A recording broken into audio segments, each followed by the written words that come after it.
Voilà bana mboka ya liboso etengo tondi kati na mitema na biso ya koyoka conférence ya président Martin auti ko sala na New York oyo pesinga i personnellement sentiment na tongo lelo tango na komi ko talisa ba kongomani bato ba sepeli ba beti maboko babi voilà un homme d'état et président de la République les manières dont il peut parler ndeko na ngai na encourager makasi mokonzi ya mboka bisika zali pe akolanda biso ke mobali alobaka nde boye mobali azali muto alobaka na décision na précision na assurance na conférence ya président Martin auti ko aborder sur 6 points ya liboso lobi et puis akeko lobango pona kopesa conscience na ba étudiants ya États-Unis pourquoi pas monde entier bazwa conscience ba que notre pays est déjà vendu. Ça fait longtemps que nous a fait vendre le pays. Mais le loboye le kola nous avons un sauveur. Oyazali ko éclaircir makambu nyonso ezole kanakati ya mboka. Il nous a parlé comment on peut garantir notre territoire national pour na kopé ça peut prévenir ya malamu na kati ba congolais na biso. Président lobeli sur makambu tali insécurité. Président lobi sol congolais comment confisquer na maboka ba rwandais. Président lobby likambu ya Congo ezali responsabilité ya monde entier.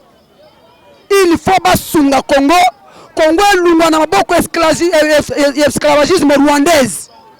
Oyo bande kona biso ba komema Kagame lokola mokonzi ya Congo. Toyebaki malamu ke ndeko Chilombo akotikala kozwa décision comme garant de la nation. C'est pourquoi le véritable président est réellement élu. Oyo topesa kam pifo azu ba responsabilité ya ko démontrer à face ya monde comment le pays est entré ya ko tekama.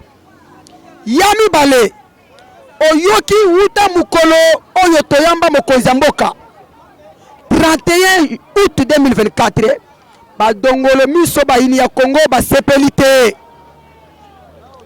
Lelo Martin Fayulu a commis ennemi ya batu nyonso o balingaka Congo te. Mais Sokoto s'adresser à président Martin. Il ne faut pas perdre personne. Tu es la personne que les Congolais ont mis au cœur.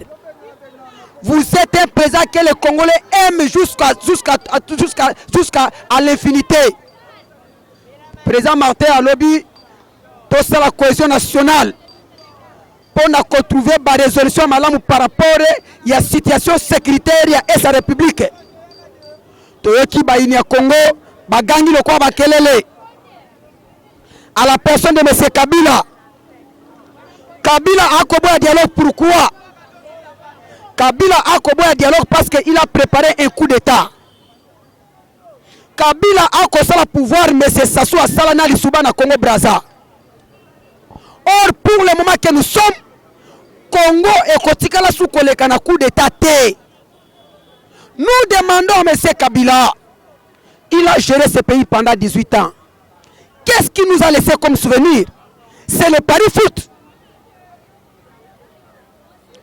Nous demandons à M. Kabila, il a géré ce pays pendant pendant 18 ans. Qu'est-ce qu'il nous a garanti comme sécurité? C'est de vendre le pays, c'est M. Kagame.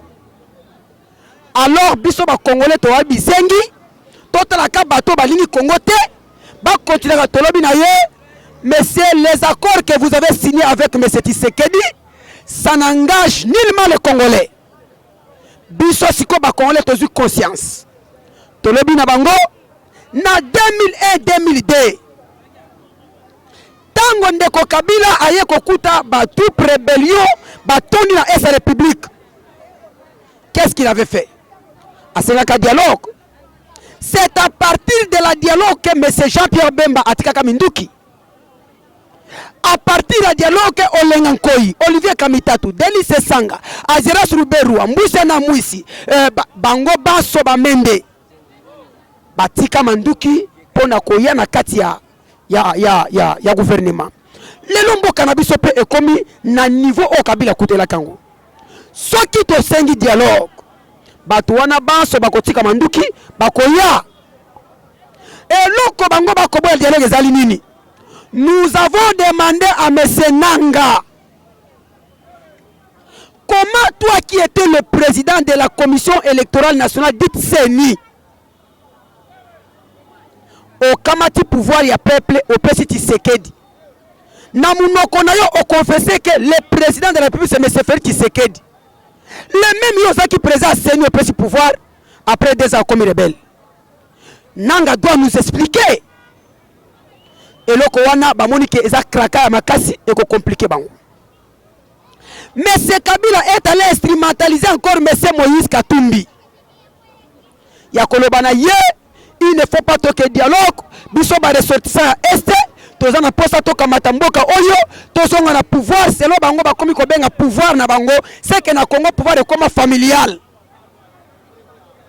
Alors bien pouvoir na biso, faut te récupérer pouvoir, to le bi na bango mais grave ezalité.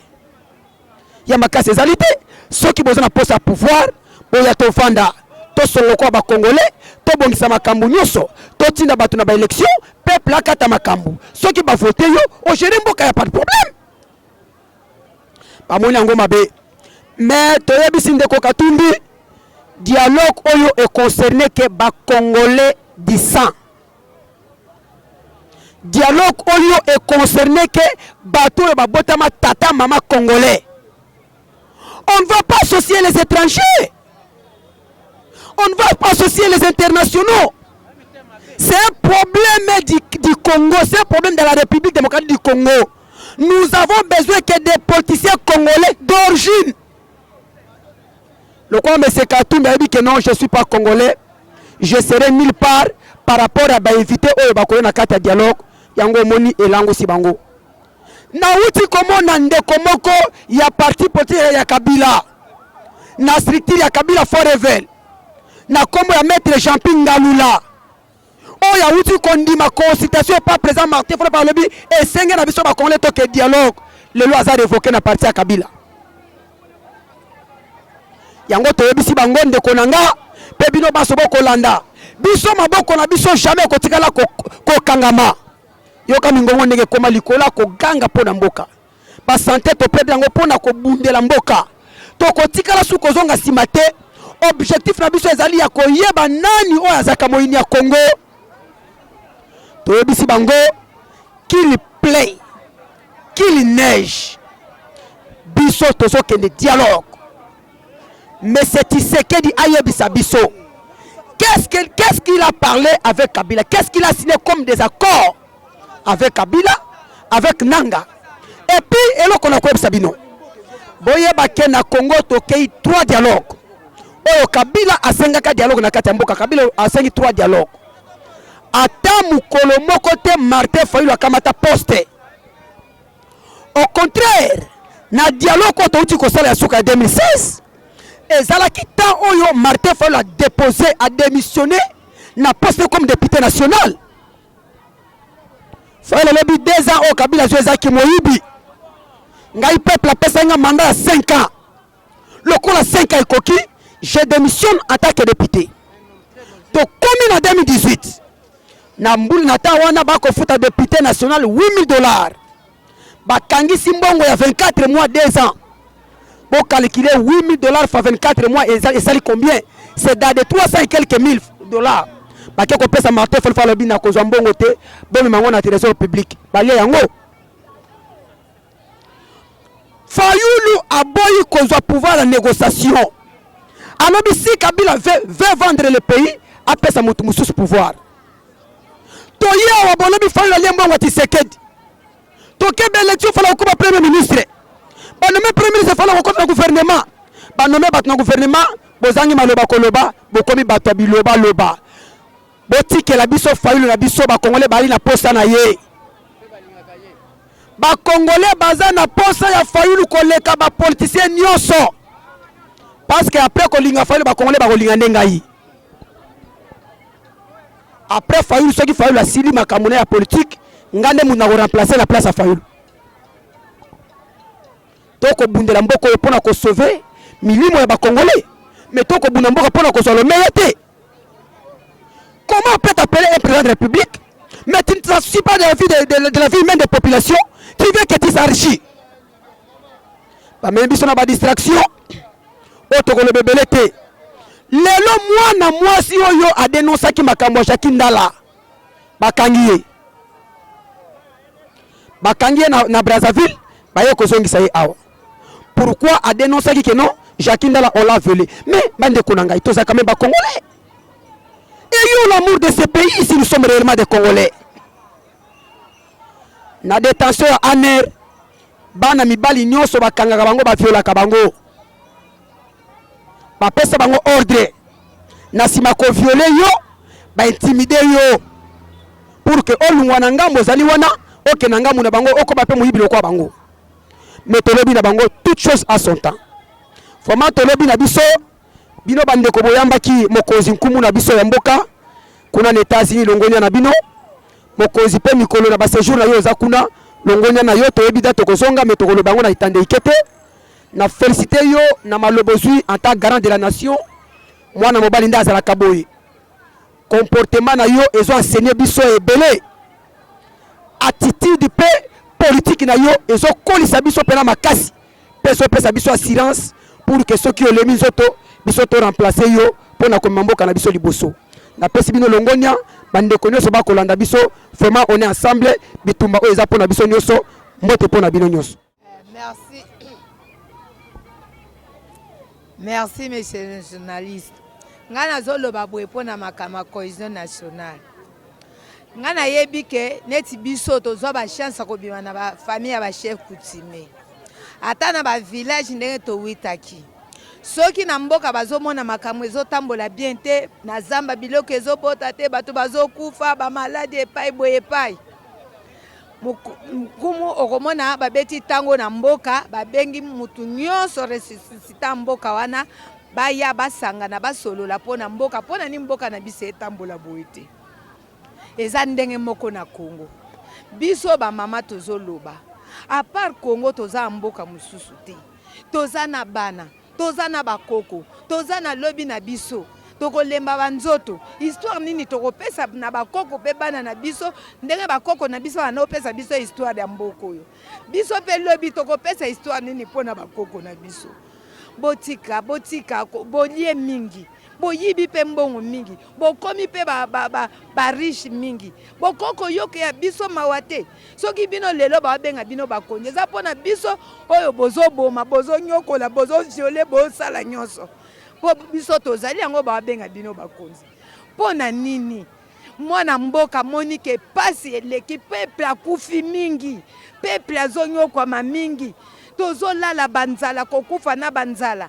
Lelo ko kende na hôpital obeli po ba traiter fumbongo soko moni tozo kufa mingi tina ba hôpital tina ba jote ba souffrance eleki boyokela biso mawa tangu mwana mboka talike mpasi eleki bandeko bazo kufa lelo to sangana to solola pona mboka azoya kuna pona ba poste te to yoka ye.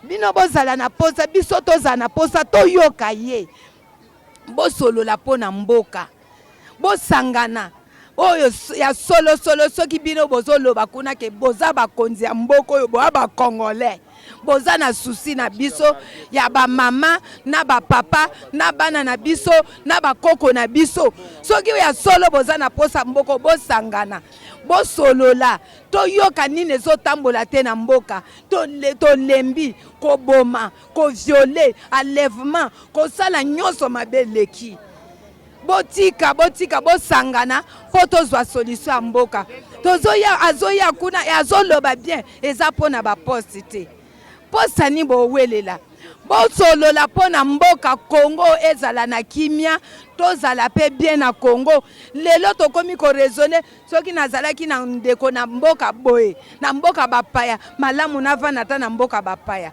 pona nini mboka eza biso nzamba yeba itina nini na pesa biso Congo sikoyo na ba histoire ozoloba ke Congo eza riche Congo baza na bomengo me bomengo ngo biso batu tozo vanda na Congo ngo tozo nyokwama tozo mona ngo te tozo souffrir bomengo ngo tozo yoka kana matoi mais biso ba population biso ba mama ba papa tozo mona bomengo wana te pona ni batu bazo kamba mboka bazo kamba na ndenge ya mabe na ndenge ya mabumu na bango ya ba famille na bango mais ya biso ba misusu tozo mona ngoti ero liboso na sengi na peuple poto simba pa Fayulu amata bokonzi ya mibale mboka ezangi loi tomonika Congo loi ezate batu bakoma botambola batu amaboma batu ya kilikili koboma batu ya kufinzala donc vraiment eza passe pona biso ba congolais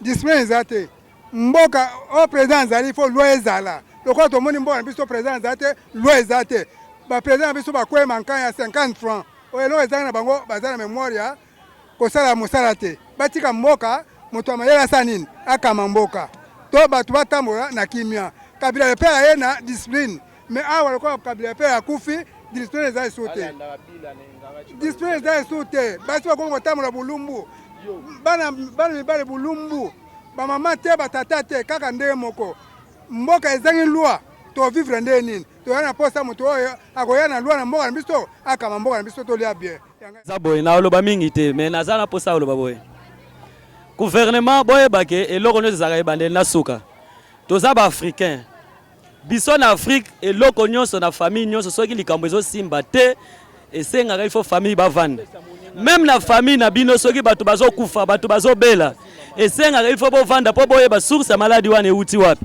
source ya kufa wana euti wapi koma soki bino penza boza pena ba congolais soit disant nde bolobake bafota bino soki pena bafota bino bato bakufa baza ba peuple bazokufa mikono baza ba peuple bato bazonyoka mikono za peuple soki bapesi bino mbela tosala boye bolingaka te pona nini yango ezolakisaka banoma bino makambo nyonso bozosala ezokendeka na banomination mais eloko tokoyebisa bino boye eloko nyonso eza na ebandeli na suka Fayulu aza candidat oyo peuple atia motema na ye mobimba aza président élu oyo peuple alingaka butu lokola moi pe message o Fayulu apesaka eza message moko ya intérêt général ponani lelo oyo na kwilu yango wana mais ti lelo oyo solution ezate ya classe siko yo classe yango ou bien mboka yango ozobongisela yango wapi po partout mikakatano ezali yango bayebisi yo boye zonga mutu zala na makanisi ya ki peuple congolais oza peuple congolais obotami na kati ya Congo okoleli na kati ya Congo zala na makanisi ya ba congolais balobi ke coalition nationale bo vande sika moko total place source mabe euti mabe za wapi mais muto nyonso azoboya makambo na c'est-à-dire ayebi mabe ayebi place source ezali yango na bozoboya mais boyebake bomata bokita esengeli eloko wana esalama po lelo oyo soki mutu même Fayulu so azwi pouvoir akodirige banzete te akodirige bato yango no moni a tout temps ye aza soki apesi bino message boboyaka suka boya kolanda ngo awa lobaki makambo réforme boboyaki mais oya kozala réforme siko etengama parce que eza idéologie na yo te bopesa Fayulu makambo na ye po yende souveraineté premier ya peuple ve nga na olobebele te eza pena pasi nga soki na moni ke eloko nazosala ezosimba te na osala nini nakotika na oforce te Félix Antoine Tshisekedi ti ndenge aza bongo